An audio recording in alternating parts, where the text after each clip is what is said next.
Warrant কোন মামলার কিটা মামলার ওয়ারেন্ট চুরি মামলার ওয়ারেন্ট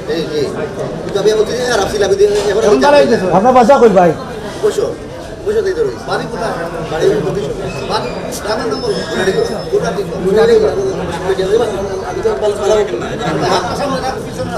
তো আপনি আপনার নির্দোষ মনে করেন না নি?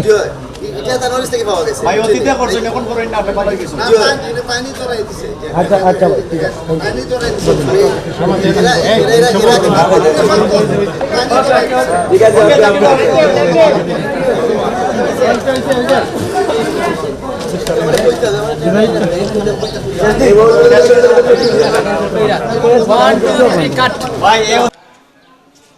হানি ট্র্যাপের 4 জন সদস্যকে আমরা গ্রেপ্তার করেছি।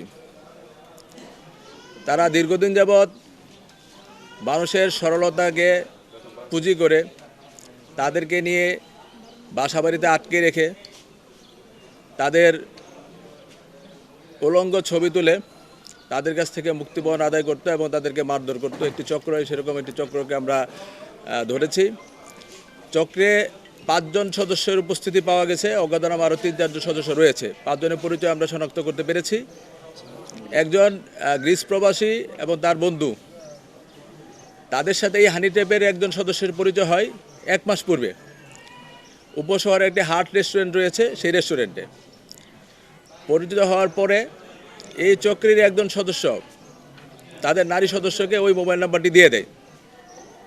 ওই নারী সদস্য যেহেতু সেই কাজে অভিজ্ঞ, তার নাম জেসমিন, সে তার সাথে যোগাযোগ করতে থাকে। যোগাযোগ করার এক পর্যায়ে সে তাদেরকে তাদের যে বাসা, সে বাসায় ডাকে যতরপুরে, বাসা নং নবপুষ্প 113 এর 5ম তলা একটি বাসা, ভাড়া বাসায়।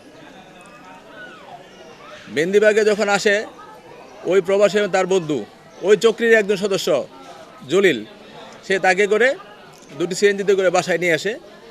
বাসায় নিয়ে যাওয়ার পরে চক্রের আরেকজন সদস্য জায়েদ, সে তাকে দেশীয় অস্ত্র ধরে এবং ইলেকট্রিক শক দিয়ে উলঙ্গ করে তার ছবি তুলে তার কাছ থেকে টাকা দাবি করে এবং তারা দুজন বিভিন্ন মাধ্যমে, বিকাশের মাধ্যমে, নগদ বা আত্মীয় স্বজনের মাধ্যমে তাদের কাছে 90,000 টাকা তারা এভাবে নিয়ে নেয় এবং তাদের যে ব্যবহৃত আইফোন 14 প্রো ম্যাক্স, এটা আইটেল মোবাইল সহ মোবাইলগুলো রেখে দেয়। তারা ওখান থেকে উদ্ধার হয়ে থানায় আসার পরে সে বাসায় কোতোয়ালি থানা পুলিশ অফিসার ইনচার্জের নেতৃত্বে ওখানে অভিযান পরিচালনা করা হয়। অভিযান পরিচালনা করে 4 জন সদস্যকে গ্রেপ্তার করতে সক্ষম হয়।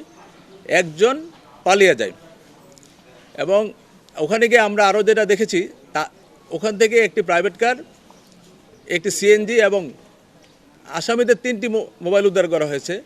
আসামিদের মোবাইলে এরকম আরও অনেক ভিকটিমের ছবি এবং ভিডিও পাওয়া গেছে, যারা অতীতে তাদেরকে এইভাবে তাদেরকে হানি ট্র্যাপের ফাঁদে ফেলে ওই বাসায় নিয়ে গিয়ে তাদের কাছে টাকা আদায় করেছে। আমরা ওই সকল ভিকটিমকে খুঁজে তারাও যদি আইনগত ব্যবস্থা গ্রহণ করতে চাই, আইনগত ব্যবস্থা নিব, অথবা এখানে সাক্ষ্য হিসেবে আমরা তাদেরকে অন্তর্ভুক্ত করব।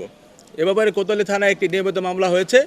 4 জন আসামিকে আমরা আদালতে সুপর্দ করব এবং অন্যান্য যারা আসামি ছিলেন তাদেরকে আমরা গ্রেপ্তার করব। আরেকটি সিলেটের একটি কুখ্যাত মোটরসাইকেল চোরা সিন্ডিকেট, এই সিন্ডিকেট চোরের কয়েস নামে একজন চোর, যিনি নিজেকে মোবাইল চোরদের যে সংগঠন, সেই সংগঠনের প্রতিষ্ঠাতা সভাপতি দাবি করেন, নিজের মুখে দাবি করেন।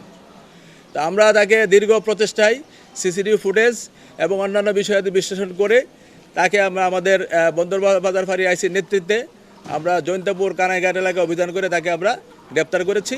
পাশাপাশি মোটরসাইকেল চোর চক্রের যিনি ক্রেতা বিক্রেতা এরকম একজনকে আমরা গ্রেপ্তার করেছি, যাদের কাজ হচ্ছে এই চোরাই মোটরসাইকেল কিনবেন এবং চোরাই মোটরসাইকেল বিক্রি করবেন। এবং এই কয়েসের বিরুদ্ধে সিডিএমএসে পর্যালোচনা করে 22টি মামলা পাওয়া গেছে, 22টি মোটরসাইকেল চুরি এবং বিভিন্ন চুরি মামলা পাওয়া গেছে। এবং তার মাধ্যমে আমরা আরেকজন চোরকে শনাক্ত করেছি, যার মামলা সংখ্যা কয়েসের মামলার দ্বিগুণ, এবং আশা করছি খুব শিগগির ওই চোরের প্রধান যে তাকে আমরা গ্রেপ্তার করতে সক্ষম হব। এবং সিলেটের যে মোটরসাইকেল চুরি যে চক্রটা আছে, যদি আমরা তাকেও গ্রেপ্তার করতে পারি, আশা করি এই চুরির প্রবণতাটা একেবারে কমে আসবে। আমরা 2টি ঘটনায় নিয়মিত মামলা হয়েছে, আমরা তাদেরকে আদালতে সুপর্দ করব। আমরা অভিযোগের প্রেক্ষিতে তাদেরকে আমরা প্রথমে আটক করেছি, পরবর্তীতে নিয়মিত মামলা রুজু হয়েছে। পূর্বের গত কয়েক মাসে এই ধরনের কোনো মামলা হয়নি, তবে আমরা এই ঘটনা আমরা উদ্ঘাটনের পরে আমরা সংবাদ পাচ্ছি কিছু কিছু চক্র এখানে কাজ করছে, আমরা তাদেরকেও গ্রেপ্তারের চেষ্টা করব। তারা দীর্ঘদিন এই কাজই করে, তারা নিজেরা সহজ সরল স্বীকারোক্তি দিয়েছে আমাদের কাছে যে তারা এই কাজ দীর্ঘদিন যাবত এই কাজ করে বেড়াচ্ছে। তা ভাড়া বাসা, তারা স্থায়ী ঠিকানা কানাইঘাট এবং অন্যান্য জায়গাতে। আমরা তাদের মোবাইলে ফরেনসিক করব, কিছু ছবি এবং ভিডিও আছে। মোটরসাইকেল চুরি, আমরা একটি মামলা হয়েছিল গত 6 এপ্রিল, সেই মামলার সূত্র ধরে সিসিটিভি ফুটেজ এবং আমরা অন্যান্য তথ্যপত্র বিশ্লেষণ করে অভিযান পরিচালনা করে তাকে আমরা গ্রেপ্তার করেছি। এটা গ্রেপ্তার হয়েছিল আপনার জিন্দাবাজার, এটা মার্কেটের সামনে থেকে। হ্যাঁ, আনা যাবে।